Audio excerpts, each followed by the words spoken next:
And that is the reason I sing and I shout. For Jesus came down and he lifted me up. Baba sibonga wena emini yasekuseni. Wena ungayigodlanga yakho indodana uJesu Kristu kungale nxa yokuthi sizogubha umsebenzi senza umkhosi. Umsebenzi osenzele wona ngokufa kwaJesu esiphambanweni. Sibonga wena baba umusa wakho ukusindisa osenzele wona ubonisa ukusithanda kwakho ngaye. Sibonga nangomoya ongcwele osiphela ukubahlala kithi phakade. Yena ke unathi lapha akashiyanga uJesu sizindandane. Moya ongcwele sibeke ezandleni zakho yonke lenkonzo inkundla yakho yonke lethatha over kuyona. Khazimisa uNkulunkulu baba ukhazimisa uNkulunkulu indodana umnikazi walomsebenzi nenhloko yebandla. Ngegama lika Jesu Kristu uthatha konke usisebenzisa kaNkulunkulu baba usedlulisele khona ngasali nokunye ekseni. Moya obungcwele singcwelise. Moya weqiniso solele kulo lonke iqiniso. Moya wokuphila sigcwalise ngokuphila sibe nakho ukuchichime. Moya wenkazimulo sembathise inkazimulo yakho. Moya womusa simatise ngomsa wakho. Moya wenkululeko usikhulule ngamandla akho.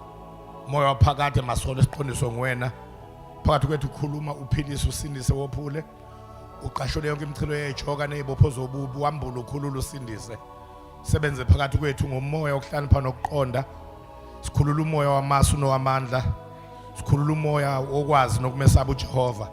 Intokozo yithi bese kumesabeni uJehova sonke. Sikhulula umoya othando nokuzikhuza. Sikhulula umoya okukholwa nowesibindi. Sikhulula umoya obumnene nowentobeko. Sikhulula umoya okuvuma nokulalela. Abundantly I release the spirit of faith and boldness upon each and every blood-washed, born-again, covenant child of God today. I release abundantly the spirit of willingness and obedience. Usenze sibe ngabenzi bezwi ngaye. Upon every blood-washed, born-again, covenant child of God today. Tata over. Emini baba sithi arise, O Lord, and let your enemies be scattered. Konke okumele necebo lakho makuchithwe ngalaba bakuzwayo in Jesus name. Amen.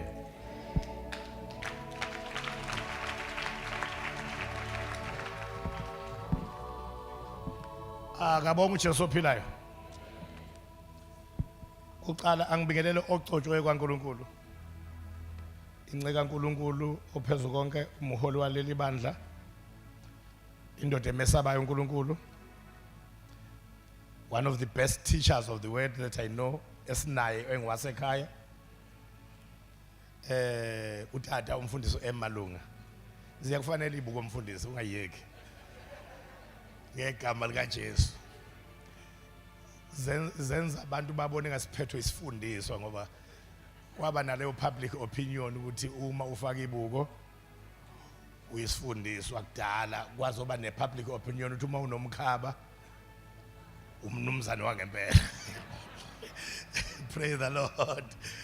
Siyabonga mfundisi ukwemukeleka kakhulu and ngijabula kakhulu ukuthi imazidle ekhaya iqale ekseni namhlanje ngoba this is a home. Alibonga igama lika Jesu. Senosithinta nje uma irekhodiwe ngoba sifuna ukuyijijelela umlondo lapha na ko1 KZN TV ke kuvezwe eyami ngishumela ekhaya ngoba kade ngangivezwa ngishumela kweminye imizi.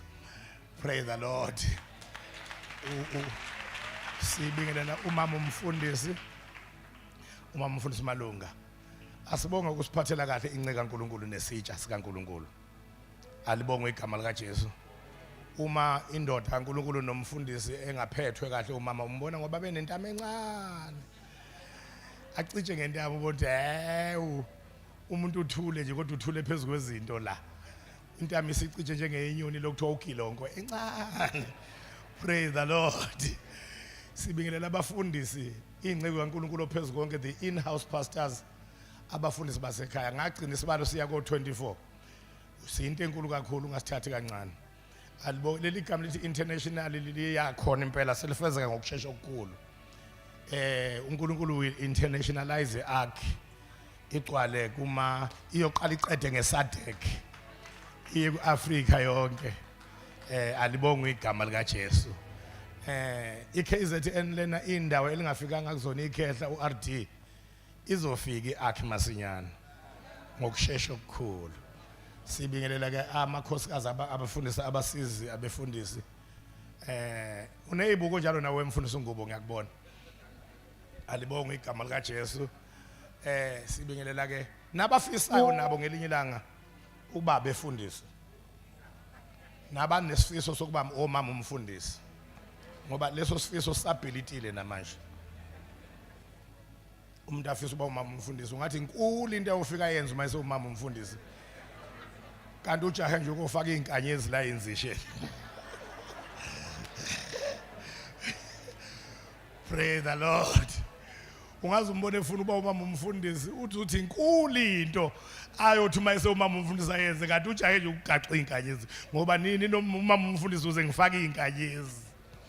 Praise the Lord. Siyakubona njalo uGugu mfana. Siyakubona mfana. Sibingelela ogogo nomkhulu nezibuko zabo. Sibingelela obaba nomama.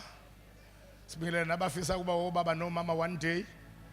Sibingelela insizwa nezintombi nabantwana abancane bonke oTipod noTeaspoon. Sibabingelela nabaseyiswini egameni elihle lenkosi yamakhosi uJesu Kristu.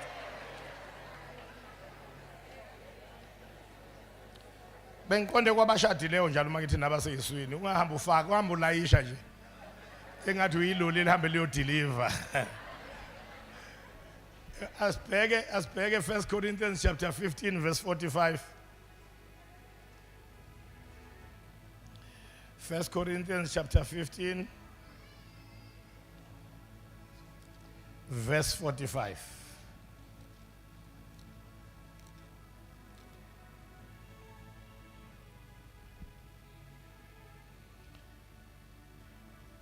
The scriptures I am reading from a translation, the Clear Word translation. The scriptures tell us the first Adam was created out of the soil of the ground, and God breathed into him life, and he became a living being. But Christ, who is the last Adam, everybody say last Adam, and the spiritual head of our race, has life original and unborrowed within himself. Awufunde kwelesintu elesiZulu I should say. Kanjalo futhi kulotshiwe ukuthi umuntu wokuqala uAdam waba ngumphefumulo ophilayo. Kulotshiwe ukuthi umuntu wokuqala ubani uAdam waba umphefumulo onjani ophilayo. Qhubeka. uAdam wokugcina waba ngumoya ophilisayo. Asithi uAdam wokugcina. Sengizoqhubeka ngedwa waba ngumoya onjani ophilisayo. Lento yokuba oAdam baveze bebabili la kulesi scripture idalwe ungena kwesono ukuba oAdam baze batholakale bebabili. There are two types of Adams. Khona abantu abango Adam by name. uAdam ngegama labo ke bangaba ma1000. Bangaba khona kumaZulu, kumaSwati, kumaPedi ngisho na phesheya, kumaPutukezi, kumangisi, kumaFrench, kumaJalimani.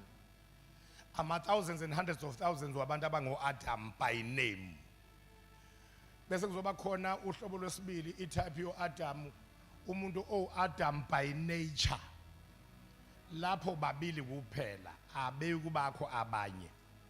Yingakho ukuthi uAdam wokuqala noAdam wokugcina akusho ukuthi uAdam wokuqala noAdam wesibili. uAdam wokuqala nowokugcina ngoba akekho omunye uAdam by nature oyophinda bekhona. Uma kuthiwa uAdam by nature kuqondwe ukuthi igazi eligijima emthanjeni yemizwa yakho nemzimba wakho igazi ongalilandanga komunye umuntu okuzalayo. uAdam wokuqala had the blood flowing in his veins.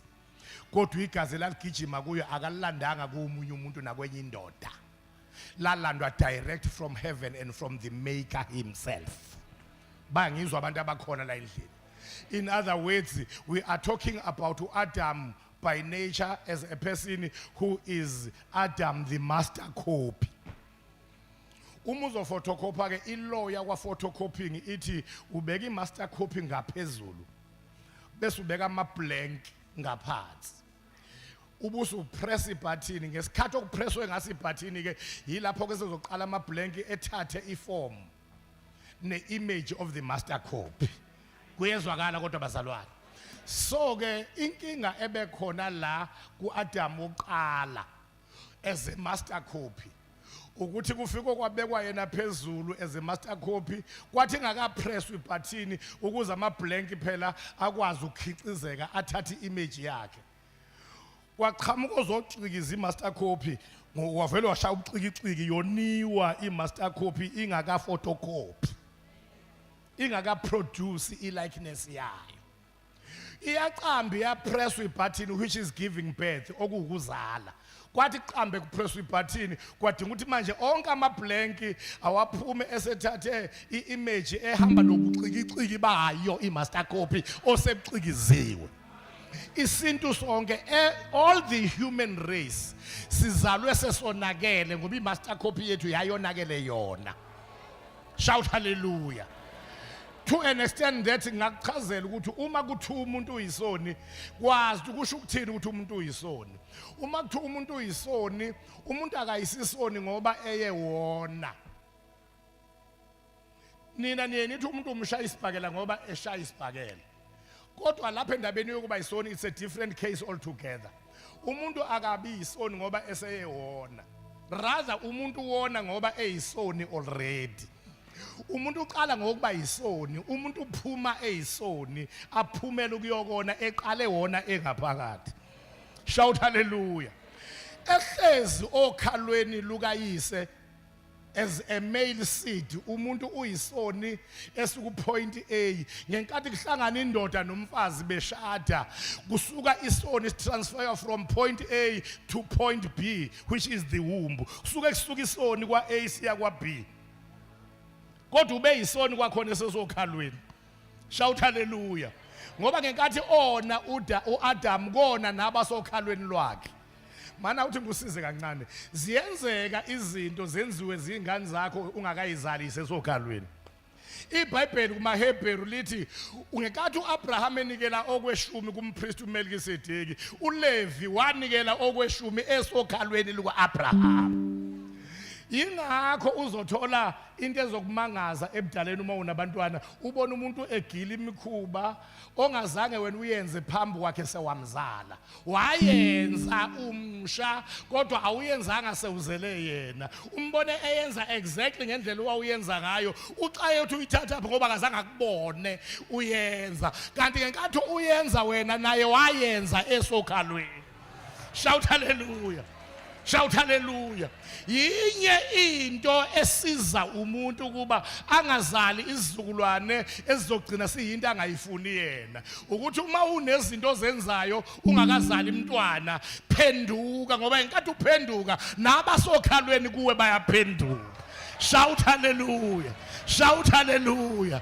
shout hallelujah what we are actually saying ukuthi umuntu uba yisoni engakasuki okhalweni aye esibelethweni abe yisoni engakaphumi esibelethweni aye emhlabeni yilokho okwenza uDavid athi umama wangithabathela esonweni alisho ukuthi he gave birth to me into sin noma he delivered me into sin lithi he conceived me iconception yenzeka umuntu engaphakathi esaconceive uDavid waconceivelwa kuso bangizwa abantu abakhona la endlini and uma usufunda amaHubo 58 verse 3 ayakutshengisa amaHubo 58 verse 3 ukuthi umuntu wone ngaphakathi eswini lithi ababi bahlubuka kwasesizalweni esizalweni yingaphakathi bese lithi nabaqamba amanga kwasesiswini esiswini yingaphakathi uyabona yonke lento ke iqale kubani iqale kwimaster copy uAdam ngenkathi ona isono sahlala egazini kuAdam asiyanga enhlizweni asiyanga engqondweni sahlala egazini ngama yamazwi masihlala egazini seyonakele lento ngoba imbewu yomuntu wesilisa i-male seed inegazi inside of it ngenkathi isono sihlala egazini nakwimbewu ke yabazozalwa sekunesono sebebunjwa ngembewu ene sin contamination, a sin contaminated seed. Yilokho okwanecessitate okwenza kwadingakala ukuthi ngoba uAdamu ikhophi yokuqala uAdamu seyonakele akulungiswe uAdamu wesibili ozoza azolungisa umonakalo ngokonakala kwezinto ngoAdamu wokuqala. Uma uAdamu wokuqala ufika uNkulunkulu uthi imbewu yowesifazane iyona eyochoboza ikhanda lenyoka engelethele umonakalo. Imbewu, the seed of a woman, ingani kuthiwa imbewu yowesifazane ingoba imbewu yomuntu wesilisa is disqualified. It is qualified ukungena kwesono kwi-master copy. Bonke abazozalwa bengabesilisa bezalwa uAdamu bazozalwa imbewu yabo inobuthi besono. Abasakwazi ukuproduce umsindisi ozolungisa umonakalo ngoba eyabo imbewu yonakele. Inkinga yokuqala ke sikhona le ukuthi imbewu yomuntu wesilisa okuyena onembewu yonakele. Inkinga yesibili ke manje ukuthi kuthiwa imbewu ezolatha umsindisi owesifazane kanti owesifazane kwayena akanayo imbewu. Eyokuqala umuntu onembewu imbewu yakhe yonakele. Problem number 1. Problem yesibili lona okuthiwa ke imbewu yakhe yona ezolamula owesifazane iproblem ukuthi akanayo imbewu. Kwaba iquery of centuries ukuthi uzoyithatha apho owesifazane imbewu ngoba owesifazane uneqanda nenza ibiologist nonesi la baningi ngiyabazi. So abenza lokuzana inursing bayukutshela ukuthi umuntu wesifazane uneqanda akanayo imbewu futhi akayi kuba nayo imbewu umuntu wesifazane nanini. Akhombe uyoyithola kumuntu wesifazane bangizwa abantu abakhona kodwa sekulungiswa ke manje uAdamu wesibili ngoba uAdamu wokuqala zonakele ngaye izinto kuyezwakala abazalwane manje kufuneka ke manje lo Adamu wesibili ukuze abe uAdam by nature igazi lakhe angabi alithathe kwenye indoda ngoba sonke amagazi agijima emzimbeni yethu siwathathe kobaba nawo bebathathe kobaba omkhulu nabo bewathathe kokhokho kwaze kwaba le kwaze kwavalwa ngoAdam kodwa lozo lamulela abantu shout hallelujah ngoba munye umlamuleli phakathi kwaNkulunkulu nabantu umuntu uKristu Jesu. Njengoba abantu bezalwa nje benegazi elinobuthi besono bazalwa kucatshenwe noNkulunkulu. Umuntu nje uqabene noNkulunkulu esazalwa ngokwenyama. Yingakho ngaphandle kokuba uzalwe ngokusha unge ubona umbuso kaNkulunkulu ngoba ungakasenzi practically isono niqabene vele by virtue of what you really are. Isona sizathu esenza uJesu wangayibhabhadisa ingane. Ngoba ingane iyisoni esincane esizelwe. Ingane ziyabusiswa. Alibonga igama lika Jesu. Ingane ayisoni isoni esone isise singaphandle. Ingane iyisoni esiqala ukona singaphakathi. Bangizwa abantu abakhona endlini. Sikwazi kahle thina lokho from experience. Intombi yakwamkhize engazange iphuze utshwala ishade lapho kwamkhabela. Ingazange iphuze utshwala selokhu yazalwa iziyoshada. Ithi mayishadile ihlala isisu somfana zithi zizinto inyanga ezwe ethandiswa utshwala.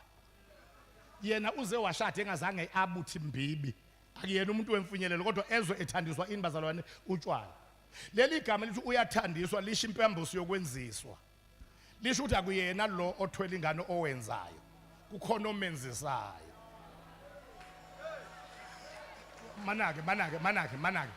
Manake uma kuthiwa uyathandiswa kuqondwe ukuthi yena umama othwele isisu uyenziswa kodwa umuntu othandayo ongaphakathi. Umuntu oseqala ukufaka ama-order otshwala yilo ngaphakathi. Ubani lo seqala engakaphumi ukuthi fill up the table yilo ngaphakathi. Amabhana amathaveni asemlaze engakawazi useqalile ufaka ama-order ani otshwala. Lona ongaphandle uyenziswa uyathandiswa akuyena othandayo kuthando njani ongaphakathi. Angithi usuyabona ke manje ukuthi wathabathelwe esonweni. He was conceived in sin. Hayi ukuthi he was delivered into. Hayi ukuthi mhla etetwa engakatetwa esaconceive uconceivelwe kuso. Yonakele indaba yomuntu esazelwe ngokuzalwa kokuqala. Yingakho ngaphandle kobuzalwe ngokusha ungewubona umbuso kaNkulunkulu. Ubedinge kuAdamu wokugcina. And lo Adamu ukuze akwazi ukusiza thina ngenxa yohlobo lwegazi esili-inherite kuAdamu orong wokuqala. Kumele yena igazi lakhe lingafani nelethu angabi alandwe kobaba bethu ngokuzalwa by natural birth. kumele kube umuntu ogazi lakhe lilandwe lapho elika Adam oqala lalandwa khona. Njengoba uAdam engalilandanga igazi kuyise wasemhlabeni, nalo Adam wokugcina kumele kube uAdam ogazi lakhe alilandwanga kubaba wasemhlabeni. Shout hallelujah. Shout hallelujah. Bengisakutshela nje ukuthi umuntu uyisoni engakaphumi esiswini. Uma kuyintombazane ayithwele lo mamkhize lamanise ngayo. Uma kuyintombazane lo umamkhize ezwe nje ethanda ukuthi engahlale ezwe ngathi angahlale eseduze kwababa wakwakhe nje. Engathi ngasondelana nebhlukwe nje. Engathi ngisho ngabe kuthiwa ubuyayo emsebenzini ekseni kumakhaza uqhuthwa amakhaza estopini ulinda amatekisi uye emsebenzini kodwa mhla ethwele lo Sibongile lo noma ulindiwe engathithi ungathi uma bemile ethi baba ngithi angizokumisa nje kumakhaza amethuse kwakho ngithi angizokumisa nje kumakhaza uma ushiya umuntu ozobe biyuthango lapha esabiya uzobe sondela umamkhize ethi awu kodwa nafa ukushisa ngikwenjani kodwa ukoma ngakwenzela nje okuphuzwayo abe nomusa nje aze nalomuntu obiyayo la ekhaya athi hey kunomusa lo mama wala ekhaya kanti umusa awukho kangako. Kanti umusa awungako kangaka kumama kukhona othandayo lona uyathandiswa othanda kukhona othanda amabhlukwe lo uyathandiswa. Alibonga igama likaJesu. Praise the Lord. So ke uyabona lo muntu lona useqalile amabhlukwe ukuwaqoma ngaphakathi engakawaboni. Uyiqale ngaphakathi ngoba zonke izono ziqala zibe ama internal before kube external. Niyalazi lento eniyenzayo nina ukubhala ama internal exam bese before niyobhala external exam. Lezi zona abazenza abantu sebeshaya external kodwa zonke zaqala ku internal. Alibonga igama laJesu. Ngifuna wazi ingani kwadingeka kufika uAdam wokugcina onohlobo lwegazi elihlukile. Yingane engekho omunye umuntu ongasindisa abantu emhlabeni except Jesus Christ. Ngoba umuntu ongasindisa abantu kwinkinga yomhlaba yonke umuntu ogazi lakhe alifani nelabantu abasemhlabeni wonke. His blood must be unique, must be different, must be pure, must be special. Ngoba konke okuxabanisa umuntu noNkulunkulu kusegazini. Izona ezixaka abantu zisegazini. Ngijabuliswa umxoxwa omama bakudala babengafundanga oBI abawu2 iBible and biology. Kodwa iBible and biology iyavumelana ukuthi ububi bemuntu bonke busegazini. Inkinga yomuntu yonke isegazini. Ngisho uzozala amawele bakutshela amabuza amanesi ukuthi ukhona nowakwaba iwele kini. Ngoba yonke into yomuntu enhle nembi isegazini. Bangizwa abantu abakhona la endlini. So ke omama bakudala bebethi uma intombazane befuna iphili beqotho ngoba bebekulwela ubuqotho abantu baqala bebengaqhamukise bethatha ilobolo kanti ubuqotho ababukhonsidanga. Uyabona lento yanamhlanje izolungiswa abakholwayo ilungiswa nabaholi bomphakathi uma behlakaniphile ukuthi umuntu angaqhamukise zoba busy nokuthatha iprice kanti akakhonsidanga ukuthi iworth ye product edayiswayo injani. Ngoba phela nisuke nidayisa kahle kahle sikhuluma ngolanguage yama sales ke manje. Yeah. Ngoba uyabona khona abantu abavele balikhipha ilobolo balifuna ilobolo kumuntu obekungathi uma kuthiwa umuntu une mileage kubhekwa ispeedometer umkhwenyana ubengaphuma ngejubana landelwa bakhongi ngemuva uthola babhizi bathi lapha yikonkosi sidla 16 imileage ayivezi ukuthi usehambe kangakanani eshaya umgwaqo ngoba siyawushaya eza namhlanje umgwaqo. Bayezwa abantu abakhona la endlini. Praise the Lord. Shout hallelujah. So ke bekulo abantu baqala bebethi uma befuna intombazane ibeqotho bethi benza lento okuthiwa kuyiphehla bethi bakhipha igazi elibi elifuna amadoda. They had a very perfect understanding ukuthi into efuna amadoda entombini ayikho entombini isegazini lentombi. Ngayimazwi wena lokhu kubheda okubhedayo awubhedi ngoba kuwena wonke completely per se ubheda ngoba uhlokonyekiswa igazi elikuwe. Bangizwa abantu abakhona ngoba zonke izono isegazini. Uma umuntu agcatshwa inhlanga yokuthakatha ebesefuna ukuthakatha akusuke kungashisa inhliziyo ushiselwa inhlanga eninhlanga kusuke kushisa igazi kuyona. Uma umuntu efuna ukubulala umbulali uthi ngizwa ngishiselwa igazi kwathi angikwazi nje akathi ushiselwa inhliziyo uthi ukuthi angikwazi ngizwa ngishiselwa igazi elishisayo bese efuna ukugwazi nje ngoba lento yokubulala isegazi zonke izona abantu abazenzayo zisegazini. Into enze umuntu waxabana noNkulunkulu yilento igazi eselinayo. Yingakho uma kukhulunywa ngokungena kombuso kuthiwa inyama negazi akunakulidla ifa lombuso. Akusho ukuthi inyama iyalidla ifa lombuso kodwa inyama negazi ayilidla. Ngoba inyama kucatshenwe nani negazi. So ke lo Adam wokugcina kwakufuneka kulethwe uhlobo loka Adam, a new and the last master copy ezokwenza ama corrections ilungisa umonakalo. Kufuneka yona igazi ililande lapho leli lalona onakala lalilandwe khona. Halibonga igama Jesu. Sekufuneka kusolve inkinga ke manje ukuthi ke uyovela phimbewu yosifazana ngoba wesifazana akanambewu. Kwaze qhamuka uIsaiah wayilungisa lento nesiprofeti wathi a virgin shall conceive. Intombi ingahlangananga nandoda iyokhulelwa. Izali indodana iqambe igama lokuthi nguEmmanuel. Bese lingichaza uma selithi okungikuthi uNkulunkulu unathi. Uyabona ke manje uma sekuchazwa igama lengane ezozalwa yivirgin. Igama lokuthiwa uEmmanuel bese uthi igama lichaza ukuthi uNkulunkulu unathi. Qonda ukuthi imbewu ekhulelwe ngayo le virgin ivela kuNkulunkulu. Ingakho ingane igama layo uNkulunkulu nathi. Ngoba ivirgin ayikhulelwa ingahlangananga nendoda yasemhlabeni. Kodwa lapha kuthiwa a virgin shall conceive. Awuthi ngisize ngiclearishe le understanding yalokho. Abantu abanzulu banawo lo mkhuba ukuthi uma umuntu kade eyintombi ehamba emhlangene ehlolwa. Bese kuthi ngoDisemba bamphuzisa utshwala ulalwe naye amithe bese kuthiwa limithi litshitshi. Ukona ilanguage alikho itshitshi elimithayo. There is no virgin that conceives. I-virgin ayiconceive. Noma abungowesilisa noma ungowesifazane leli qiniso kulula kakhulu understand ngisho ungowesilisa. There is no virgin that conceives. When a woman comes to the point of conceiving, she must have been first disvirgined. Uqala ube disvirgined before ufike ku point of conceiving. Awuconceive useyiyo. I-virgin uconceive ase udisvirgined. So ke i-virgin ayiconceive. Akho virgin econceivayo. But this one enguJesu sikhuluma lapha ngevirgin eyaconceive.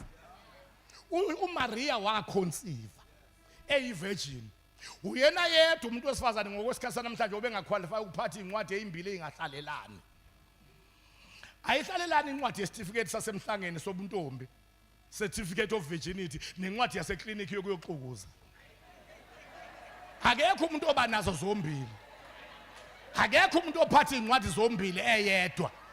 Uthotha unesitifiketi sevirginity aphinda benekhadi laseklinikhi lokuyoxukuza. Oyivirgin akanalo ikhadi. Onekhadi akayona ivirgin. Kodwa uMaria had both. Shout hallelujah. uMaria is the only woman.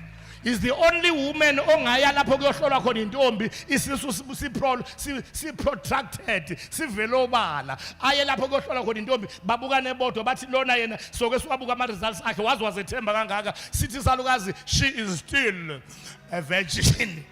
Babuka isisu baze bayeke ngoba umuntu yenza uNkulunkulu nababukayo babuka baze bayeke. Ngiyaprofetha namhlanje ngithi khona into ezokwenzeka ezodida abantu empilweni yethu yezomoya eyezimali eyebandla ezokwenza ababukayo babuke baze bayeke. Ngiyamemezela ukuthi nangakini bebethi soke sibone bobuka baze bayeke ngoba esihamba naye okungenzeki kubantu kuyenzeka kuNkulunkulu. Shout hallelujah. Shout hallelujah. Shout hallelujah. Sheka paikatara basirani. Aphume nesisi esidudlile ephethe certificate so esithi she is still a virgin. Ngakusasa vukele eclinic. Bafika bathi eclinic ingane ikhula kahle. Eyanjalo lengane eye virgin.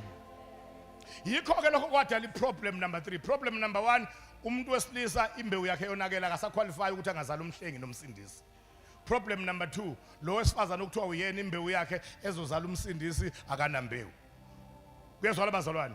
Okay, sekuyabonakala ngokaIsaiah ukuthi imbewu iyovelaphi? Imbewu iyovela kuNkulunkulu. Ingakho igama lengane kuthiwa uEmmanuel, okungukuthi uNkulunkulu unathi. Ngamazwi imbewu iyovela kuNkulunkulu. Kuyezwakala bazalwane. Usefikile kuGabriel wakhuluma izwi ngoba imbewu eyizala umuntu ze-2. imbewu yomuntu wesilisa a male seed laba abafundile bathi sperm i male seed inegazi kuyona isperm sinegazi ngisho singamhlophe sinegazi kulona i male seed izala umuntu naturally and biologically eyesibili imbewu ezala abantu is the word izwi linegazi kulona njengoba isperm ezizala umuntu ngokwenyama simhlophe lingabonakala igazi sine built in blood inside of it nezwi lishunyayelwa lingabonakala igazi kodwa linegazi kulona uma kuye kwashunyelwa izwi lingena liyimbewu enegazi wena ufike ukholwe yizwi kodwa ubusuthi ngihlanzwe ngegazi asazi ulithatha kuleli igazi kanti kwangena imbewu enani phakathi enegazi ngoba every seed has got the blood and ngokwemeaning eBible the blood is life. Shout hallelujah, shout hallelujah, shout hallelujah. Abesethu uphethu 1 Peter chapter 1 verse 23 athi wasizala kabusha ngembewu engagugiyo incorruptible seed. Bangizwa abantu abakhona la endlini. So ke uMaria ngenkathi kukhulunywa izwi engahlangananga nandoda walemukela wathi makwenzeke kimi njengokusho kwezwi lathi uma lingena langena negazi wabunjwa ongaphakathi owulizwi kodwa onegazi wabalelwa ulizwi inyanga kwaphela 9 months kwaduthi akadelive. That's where the problem came. Sekufuna manje kuzalwe uAdam wokugcina.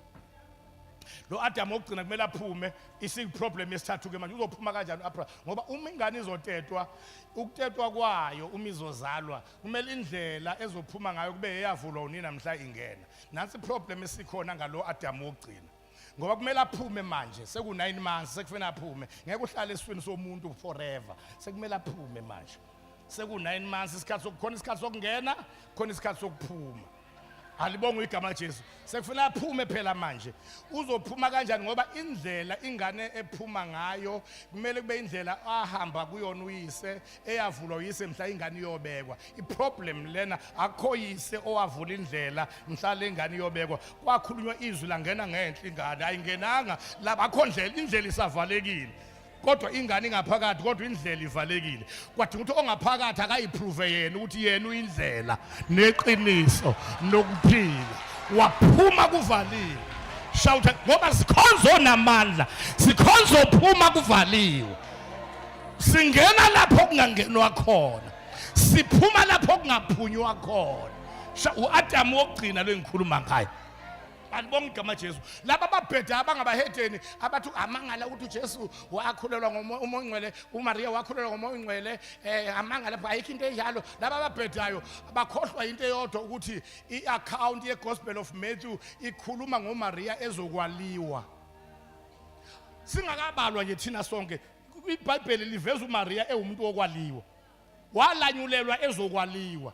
Webazalwane wayengeke uMaria abe ofanele ukwaliwa adecide ukwaliwa uma lona oengage naye esazi sizi uzafuna ukumala nje into eyenza uMaria abe sengozini yokwaliwa ingoba lona athembise naye. Uma ethi uyacheck endaweni insizwa ayikho insizwe esondelene noMaria naye ke njengomuntu othembise naye akamthintile. Usebuze ebonisisa uqhubeka sikhula usebuze akathola insizwa yokuthiwa impela iyanukeka endabeni yokukhulelwa kwaMaria kwayena akathinteki. Lithi iBhayibheli umuntu olungile wayefuna ukumala ngasese ngoba akayazi lethi qhamukaphi kwadinga ukuthi owayiletha akayilungise yalethwa owayilungise ngoba izinto zonakala kanti khona owakhuluma hambe office hambe yongqongqoze office lo wakhuluma. Wafika uNkulunkulu wathi Josepha ungesabi ukumthatha uMaria umkakho ngokuba lokho akuthwele kungomoya ongcwele uza kukhulelwa azala indodana ayiqambe igama lokuthi nguJesu ngokuba nguye oyosindisa abantu bakhe ezonweni zabo. Uma lithi nguye liqonda ukuthi she is the only one ngoba uyena onegazi elingasiza laba abantu abacakwe izono ezikwelabo igazi. Ngoba into eyenze kwadingakala ukuba kulethwe umuntu onegazi eliphiyo ingoba izono zangena zafika zazongena kwawethu amagazi so ke kumele kulungiswe okusegazini kulungiswe ngani ngegazi. Shout hallelujah. Hayi ke wazalwa kuJesu ngenkathi ezalwa indlela ivaliwe waprova iend ngebeginning eziveza ukuthi unguqala nokugcina. He proved his end by his beginning. Njengoba ephuma from inside the womb kuvalekile indlela. Why prophet is pet ukuthi uzophuma from inside the tomb ivalekile indlela. Uma esesethuneni efile ngosuku lwesithathu oMaria bahambe babuzana usekhohliwe ukuthi kwenzakalani eqaleni. Ngoba umuntu ohluphayo la ekholweni okhohliwe ukuthi into yakhe wayiqala kanjani. Kuthi mase kufika ezaphakathi nendawo ngoba ezaphakathi nendawo ziyahlupha. Ezaphakathi nendawo aziyona igaranti yokungafiki kwakho lapho uyakhona. Ezaphakathi nendawo zifuna ukuphazamisa zikwenza ukhohle ukuthi uyiqale kuphi. Wena uma usudidwa ezaphakathi nendawo ukhumbula ukuthi kwenzekeni ekuqaleni. Ngoba uqalile umsebenzi uyakufeza empilweni yakho. He is the Alpha and Omega. Shout hallelujah. Manje usedidwe ezaphakathi nendawo uMaria uthi soliginqelo ubanitshe usekhohliwe ukuthi nalapha lalikhona itshe. Waphuma lingaginqwanga muntu. Shout hallelujah. Njoba kwakuvaliwe ezalwa bekuvaliwe elele. Hayi kwathi angivalela. Kwathi ngivale khona la. Ngoba ngizwa ngisingishubela kimi. Ngizwa nje khona into engizwayo. Uyazi ngizwa inginyakazisa. Shout hallelujah. Uthi uyafika uMaria uthola itshe liginqiwe.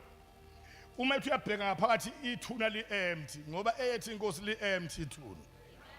Shout hallelujah. Uma ethi uyavuka uyaphenduka ubona undoda egqoke ezimhlophe ithi nifunelani ophilayo kwabafileyo. uJesu lo enimfunayo uvukile. Shout hallelujah. Mana ngikutshela ukuthi ngale ukuthi uAdam wokugcina uJesu uAlpha and Omega. Proof number 1 yilena yokuthi okwenzeka ephuma indlela ivaliwe zalwa. Yilena ekwenzeka futhi egcineni esephuma ethuneni ithuna livaliwe. Proof number 2 ngenkathi ezalwa wazalelwa endaweni enukayo emkhombeni weinkomo. Wathi ezelwe endaweni enuka kwashintsha isituation. Kwafika abantu abavela ezweni laseMpumalanga beza nama perfume izipha babeyiphethe kwakuyigolide namakha nenhlaka bavula ama perfume kwashintsha iphunga esibayeni. Shout hallelujah. La kwafika wazalwa lapho bekunuka khona waphuma kungasanuki. Shout okwesithathu uJesu wazalwa endaweni engenamali kodwa kunemali eBethlehem. Kwakungemali ngesikhathi okwakuzalwa ngaso uJesu eBethlehem ngoba imali yayiqoqwa kubantu ababhuka ama room amahotela ukuze balale khona ngoba kwakubalwa abantu. Njalo ntambama kunemali yayibalwa kodwa ivela kuma room i0 evela esibayeni. Ekhona kuyevela kuma room but mhla kuzala uJesu kwabalwa imali ehlukene kabili. Kwathi uma kubalwa imali evela kuma room kwakukhona ebekweceleni. Uma beyiqeda athobalayo leyana athi sithiya siyibeke eceleni imphathi leyana ngoba ayihlangene nalena ivela kwenye indawo wathi ivela phela bathi ivela esibayeni. Athi lobala esibayeni wathi yebo kuvela esibayeni ba mphathi le ivela esibayeni. Wathi awuyisondeza bathi uma beyibala bathola ukuthi it's 10 times more than yonke yama room ihlangene. Ngoba mayisengene uJesu lapho beku0 khona. Kuyaphakama ngiprofeta ukuphakama ko0 noma bekuthiwa u0 kwa moral noma bekuthiwa u0 kwama family life noma u0 physical health noma bekuthiwa u0 waseyimalini namhlanje njengoba celebrate amandla kaJesu okuvuka kwabafileyo kukhona izinto ezizovuka nako0. Shout hallelujah. Shout hallelujah. Shout hallelujah. uJesu kwaba nemali ezalwa wayesiyafakwa ethuneni wafakwa ethuneni. Uma esevuka ethuneni abaqaphi ababebekiwe abalindi babathuthumele kakhulu bebona ingilosi iginqa itshe babethuthumele ngokwethuko okukhulu. Uma sekufika abapriest abakhulu nezazimithetho bebuza ukuthi uphi lo esithe emqapheni ngoba uJesu wethu uyingozi kabi. Nina emalokishini nibenazi igebengu kodwa asikho esithe uma sesifile sagadwa noma sesifile. La kwamlemlazi behlupha umvuyane wathi uma efa na celebrate animgadanga. Empangeni behlupha umphithi wathi uma efa ba celebrate abamgadanga. Khona behlupha nasemnambithi nakwezinye indawo kunegebengu zakhona kodwa uJesu yedwa emlandweni wabantu abayingozi. Oze wagadwa ngisho sefile. uJesu wagadwa uJesu bamenqela ngisho sefile. ababanga comfortable uJesu ephila. Kanti njalo lento leyo ukuthi batatazele ngaye efile yayingaqali yayigcina. Iqale lapha ngenkathi ezalwa ukuthi uHerodi yena neJerusalem lonke wakhathazeka yena ngoba akenzeki into kuJesu yenzeke eqaleni ingabonakala ekugcineni. Shout hallelujah. Uyafuna ngikuthinte lokugcina. Look at the person, the male person. The first male person who touched the body of Jesus is Joseph, the foster father of Jesus.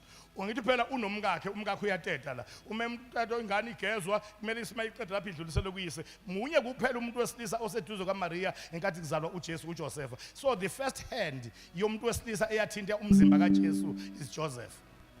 Uma sekufanele afe esiphambanweni, bayezwa abantu abakhona la endlini. Afe maqede ayongcwatshwa. Babaleka bonke abafundi abawu12.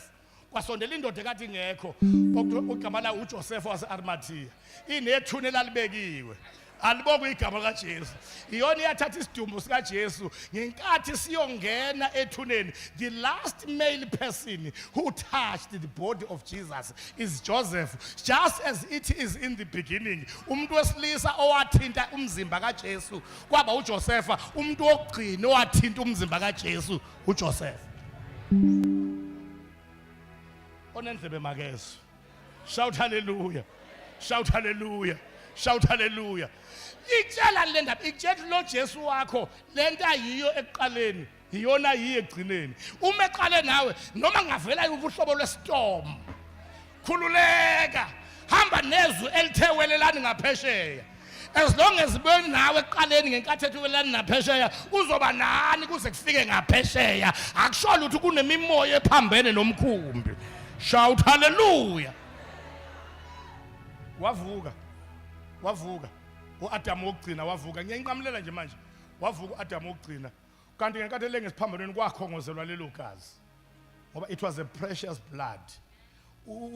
Ubethelwa nje likhongozelwa zingilosi zawumlinda ngale esangweni ngoba lo muntu ofayo unama office amathathu uyinkosi umpriest umprofeti. As ingxenye esisele kumele ayifeze manje eyobupriest njengompriest omkhulu wesivumelwano esisha. Uma efa laphuma lonke igazi walindwa ngale sangweni wavuka nabafileyo abangcwele beOld Testament. Uyifunda leyo kuMathewu 27 verse 50. Wavuka nabangcwele beOld Testament. Avuka nabeli iBhayibheli babonakala behambe ezitalladeni zaseJerusalem beyongena ethempelini. Wavuka abantu. uJesu ngakathi evuka kavuka ngayedwa wavuka nabantu. Uma evuka nabantu wathi uyeza unina kuye wathi mame ungangithinti ngingakayi kubaba. Alibonga igama kaJesu.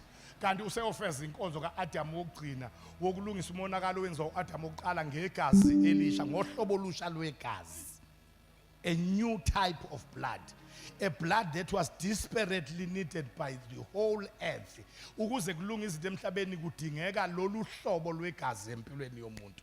Ngoba izono zikubambe ngegazi. Uma ngakhishwa igazi, uma ngakhishwa izono egazini ungahlukana nezono. Izifo zikubambe ngegazi. Uma ngakhishwa izifo egazini indaba yonke yokugula neziqalekiso khona ezimi ngegazi. Khona isifo esike sibamba umndeni owodwa ikhona engapha nangapha. Kanti saqala kumkhulu ibambe ikhese ehamba ngegazi.